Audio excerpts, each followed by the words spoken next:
Hi, welcome to ClodieCast. My name is Ajay Clodie.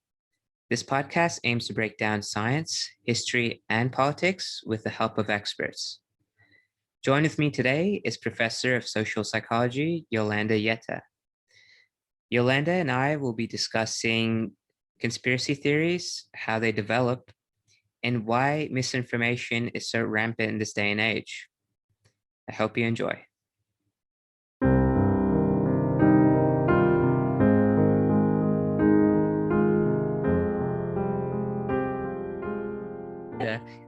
Yolanda, thank you for joining me today. Can you briefly introduce yourself and your background and how you got interested in your field of interest? So I'm Jolanda Jetten. I'm a professor of social psychology and a ARC laureate fellow at the University of Queensland in the School of Psychology. So I did my training in the Netherlands. I did my PhD in Amsterdam, University of Amsterdam. And well, I've always had an interest in group processes, relationships between groups. So it started off with being very interested in stereotyping, prejudice, discrimination between groups, but also more recently interested in communication across group boundaries, but even in things like well-being. How does being a member of particular groups contribute to our well-being? So I know one of the hot topics right now is conspiracy theories and how it relates to group behavior. So I guess if the audience isn't already aware, would you mind defining what a conspiracy theory is and how it relates to group behavior? Yeah, I think it's important to make a difference between a conspiracy and a conspiracy theory. So a conspiracy is really when a group of individuals get together, often people who are powerful, and they, behind closed doors, come up with a plan that affects us all, right? And they're not sharing that; it's not public knowledge, and that certainly happens, right? That our leaders, that they decide things and roll out certain policies and measures that they're not sharing with us. What you then may have, though, is that people may develop conspiracy theories, sort of hypotheses about that this is happening, that there is a group of elites who are plotting secretly. And when it comes to conspiracy theory, it's really something that needs to be tested. And we call someone a conspiracy theorist who often assumes, yes, that's true. And the tension is often that there are many other people who say, nah, I don't believe that, that's not true. So conspiracy theories are really a debate about whether a particular hypothesis about these dark forces in the background trying to influence our behavior, whether that is accurate or not. Right. And do you have any evolutionary background in psychology that would benefit groups or societies that actually benefit from adopting conspiracy theories? Is there like a societal benefit or a group benefit, do you think? Well, yeah, I think it's evolutionary. I mean, what we can say is that people have evolved in groups. We cooperate with others, and that is our means of survival. And still, I mean, it's very important to be in tune with what others think around you, understand why they're doing what they're doing. And we turn to others in our groups for information to help us understand the world. And important in that too is also to know who is with you and who is actually not with you, who is them, right? The outgroup members.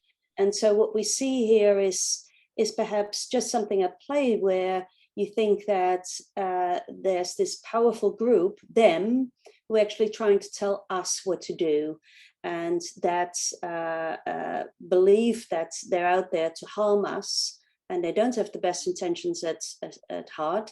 that taps into some very old dynamics, some very human dynamics. You can call them evolutionary, but that is always the case, that we want to know who we can trust, and we always test certain explanations that are given to us by others, and whether we believe what they're telling us. And of course, we want to be accurate in that. We want to understand why things are happening, and we want to have the correct solution, correct explanation for certain events.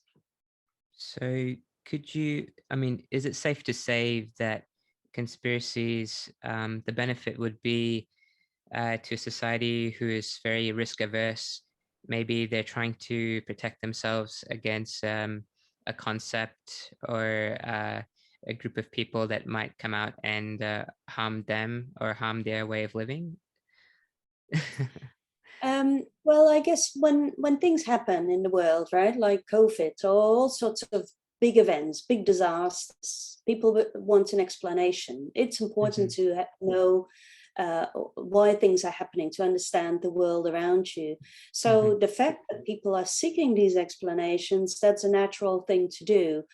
We all do that, where we actually find that there is a tension evolving is when there are official accounts of why things happen, why COVID became a pandemic, and that people are no longer accepting those official accounts. So I don't see conspiracy theorizing necessarily as a problem, because it is people being critical and wanting to know exactly what happened. And sometimes it is also correct that they're quite suspicious of their leaders and of powerful elites, because, history tells us that they're not always telling us the truth. Right. And what conditions are there any underlying conditions or similar conditions to where conspiracy theories actually form? Is there like a precursor for a conspiracy theory to form, or are there just too many variables to identify? Yeah, there is of course a lot of factors that can trigger conspiratorial thinking, and so far a lot of researchers have looked at more at individual differences or the personality. You can do that. There's certainly evidence that some people who are a bit more intuitive, not really thinking, value logical thinking, that they're more likely to jump to conspiracy theories as explanations. We're actually more interested in our work of how the broader context, in what kind of context do you find that people gravitate towards conspiracy theories? And that is often, we often see them pop up when there are big things happening, as I said, like COVID, like 9/11, like the death of Princess Diana, the shooting of JFK, all of those things that are really big events and they require explanations. And as I said, if you see as conspiracy theories more as an attempt to find an explanation for why something happens. And it's often, if you find an explanation also, that you feel more in control, you understand the world again, and you understand why things happen the way they do. So that's often the moments that conspiratorial thinking is triggered, right? It's a hypothesis about why something happens, and some hypotheses are certainly valid and they match official accounts, but some hypotheses are a little bit more, or actually really sort of challenging official accounts, and are coming up with all sorts of explanations where maybe there may not be all that much evidence for them. And why do you believe they because it's very easy to look at the evidence and make a conclusion, but then to actually not have evidence and try to make another conclusion. Why do people tend to gravitate towards that? That there's something hidden. There's a hidden narrative that is not being told to the public. Do we have Yeah, a reason I think, behind that? yeah, but So it is all about evidence indeed, Hmm. but what often happens if you are going down the rabbit hole of believing conspiracy theories, that the evidence that is being put forward by official channels, official leaders, is simply that they're saying, well, that's part of the conspiracy. That's what you want us to believe. So it is discarded, and instead, people are more likely to, accept anything else that others on the internet are saying, because they are the ones, they belong to my group, they're in-group members, and I trust what they say, and the accuracy, validity of their arguments is not tested. It's just that is just accepted as being the true version of events. So that's where you get the internet in particular has a particular role to play, in that it's so easy to seek out others who are like us, and you're Mm. finding yourself in an echo chamber where you're only exposed to people who all believe the same information. And sometimes you think, well, if everyone believes this, then it must be true, right? It's no longer going back to doing proper testing of what people are saying.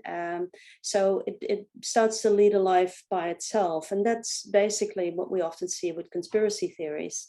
They're just repeated narratives. And no one has really tested any of the evidence that's supposed to support them.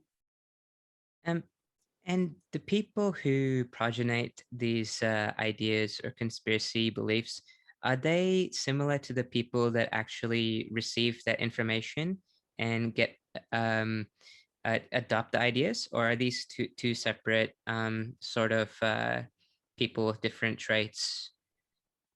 Um, Yeah, look, I don't see it as a necessarily as a leader and a follower type issue.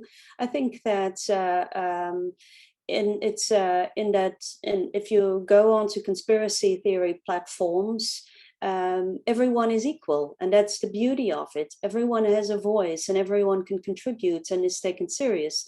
So it's not necessarily the case that one person can dictate, what we believe, and others just have to follow. And again, I think that's what is also different from the world that we find ourselves in. That there are certain authorities with voice and others who don't. So there is conspiracy theories are a big equalizer, right? And mhm. everyone can join in and take part, and that can be very satisfying.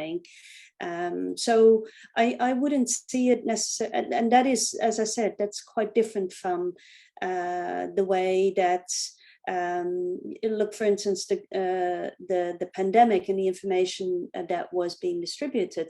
It is very much people at the top who tell us what to do, and are the experts and authority. It's a one-way street. That's valid, and I'm absolutely saying that's the way it should be. But psychologically speaking, that can rub some people the wrong way, up the wrong way. Mhm. And the people who are there people who are more prone to adopting conspiracy beliefs? Do they have like a psychological condition or um, a degree of mental state where they're more likely to adopt a conspiracy belief? Are there similar traits between these people? Yeah, as I said before, you can certainly look at personality. Um, at the same time, I'm not sure that that's all that useful, because it can, for instance, not explain how you have changes over time, fluctuations in the extent to which people believe conspiracy theories. Right. So, as I said, I think it's much more useful to look at particular context and how particular environments trigger the need for people to to embrace particular explanations that have a conspiracy theory element to them. And that, as I said, that often happens when we feel that things are out of control, and we embrace conspiracy theories in an attempt to regain some of that lost control. And I've noticed, especially since the advent of social media, for example, instant messaging like WhatsApp, for example, there seems to be a trend of spreading I would say, misinformation very easily.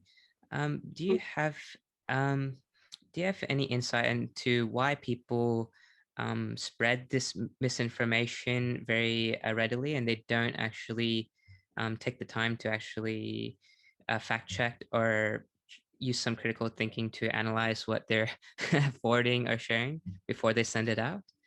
Yeah, look, I think that the people express themselves all the time. The difference now is that, compared to decades ago when there would only be one person listening to you if you were lucky, now you can reach so many people, and it can start its own life, because if that is something that others pick up, and it seems that it becomes part of a narrative within a group online, then the very fact that people are actually seem to all believe this can make it seem real and accurate.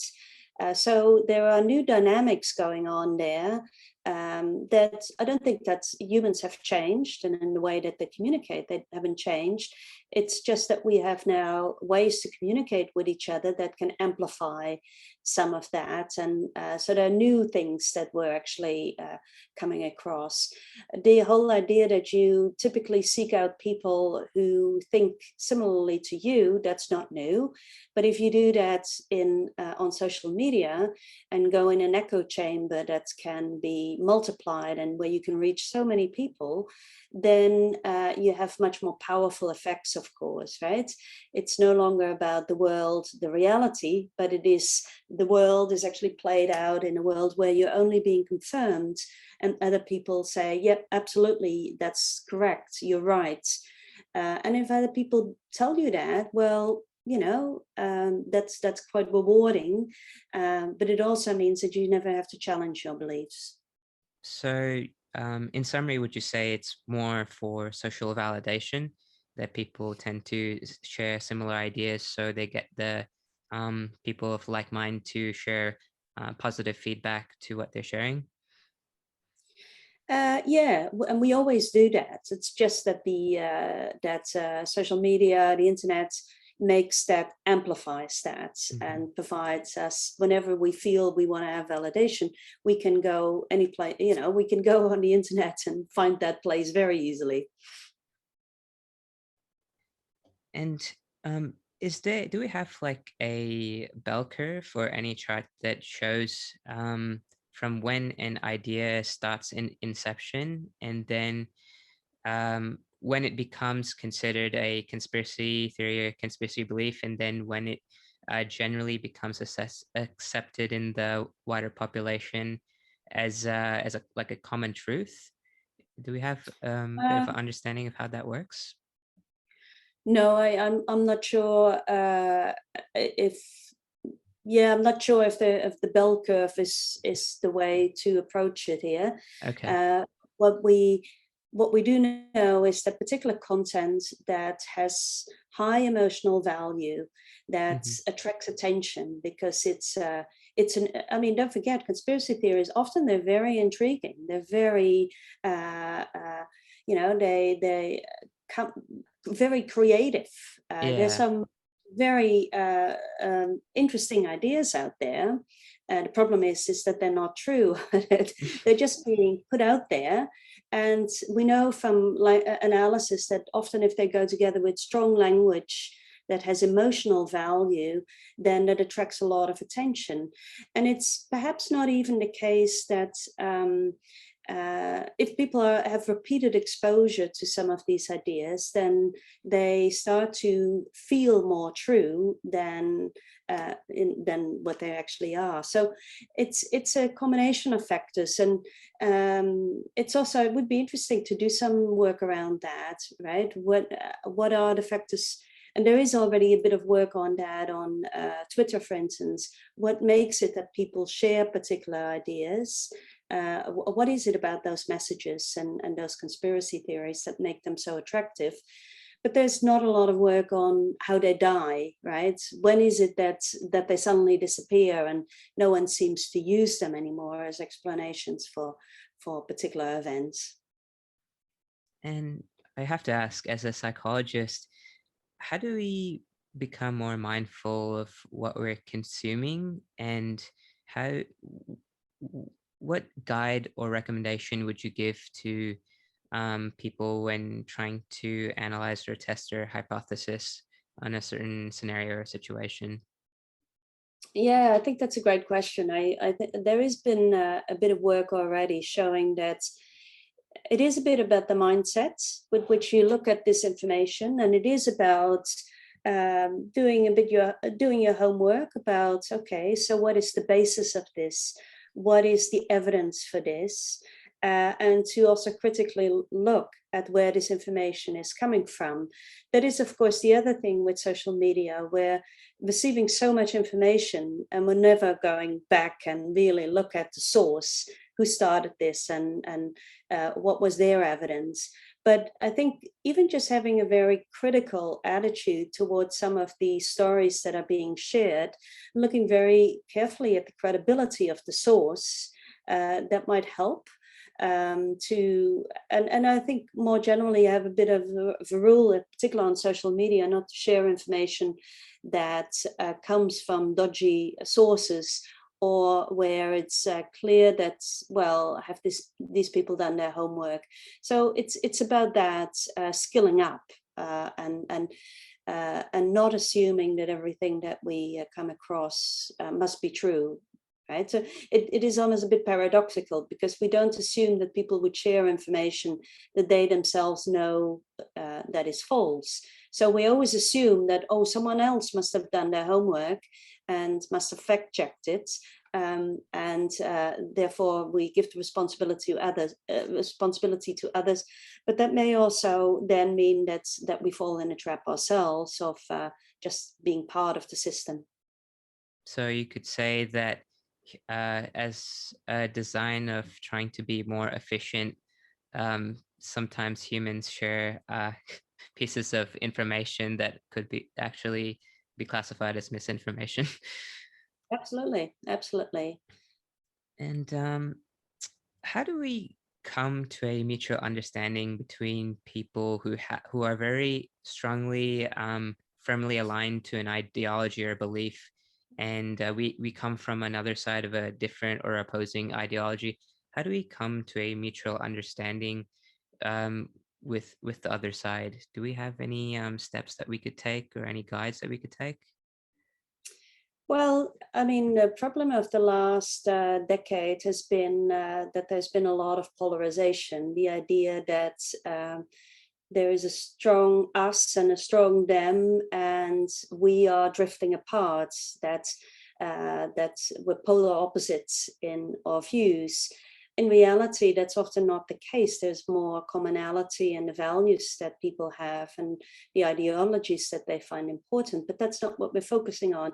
We're often focusing on how we're different from people in other groups, and we're amplifying that. And so, yeah, how to overcome it? It is clear from a lot of social psychological work. You can overcome it if you actually feel that what holds us together is more important. If there's what we call a superordinate group, a superordinate identity, thinking about Australia, for instance. Well, if we really think about all the distinctions between city and regions, between left wing, right wing, you can always find an opposition. But if what is important, and I guess leaders have a very important role to play in that, is to actually downplay those differences and to look at the broader us, what holds us together, and to nurture a sense of solidarity and shared identity. You're right. I think we are seeing a trend of polarization, and especially in beliefs and politics. Is that trend going to continue? Are we going to become more of a very polarized and tribal sort of species, or do you think in the future we can actually overcome that and come together? Oh, that's a big question. I think that there will always be polarization. There will always be very strong us versus them. And what shifts over time is what we fight about, right? Hmm. Where we actually have the disagreements. So it's perhaps not about, well, whether this will increase, but I think what we do see is that leaders at all levels, when they are able to emphasize why we're in this together, the shared identity that people have, we see that you don't find those as much polarization, and that can be very. But look, so it depends all on what leaders do and whether we actually buy into their narratives. So that will fluctuate over time. But and it's again, not necessarily a bad thing either. I mean, to have a difference of opinion or a difference of belief to the main narrative, correct? That's correct. It depends a little bit on whether, I'm thinking now of climate change in Australia. Well, it's very clear that very unhelpful us, them, has stood for a long time in the way of taking action, much needed action. So hopefully, if there is a greater consensus on the topic of the importance of acting on climate change developments, then that can only be a good thing, right? So it depends very much on what the topic is that we fight over, right? And whether actually having a shared identity will lead us to be better, take more action more quickly to counter all of the big challenges that will face us in the future. And just to bring it in about to focus in on what happened recently during the COVID-19 pandemic and the lockdowns, have you seen any trends relating to change in group thinking or conspiracy belief adoptions? Well, I guess that conspiracy theories, I haven't seen any data on that. So I would anticipate that that has risen, more people who embrace them.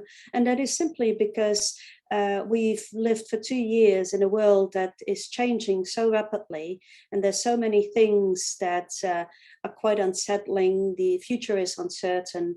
There's a lack of control. And that's when we know that people are starting to embrace these conspiracy beliefs. In terms of groupthink, I think that's a different issue altogether. The idea that, that groups, when they become very cohesive, that they're actually being blindsided and are no longer critically evaluating dissenting information. That can happen. There's very little evidence that played a role in COVID. And I also would like to point out that actually there's also just as much evidence that because groups are very cohesive and because there's high levels of solidarity, that groups make superior decisions, right? So that they are, if you look at it, that it is the groups who make better decisions compared to individuals. So it's a bit more complex than assuming that just bring people together in a group and there will be groupthink and everything will go downhill from there when it comes to decision making quality. Wonderful.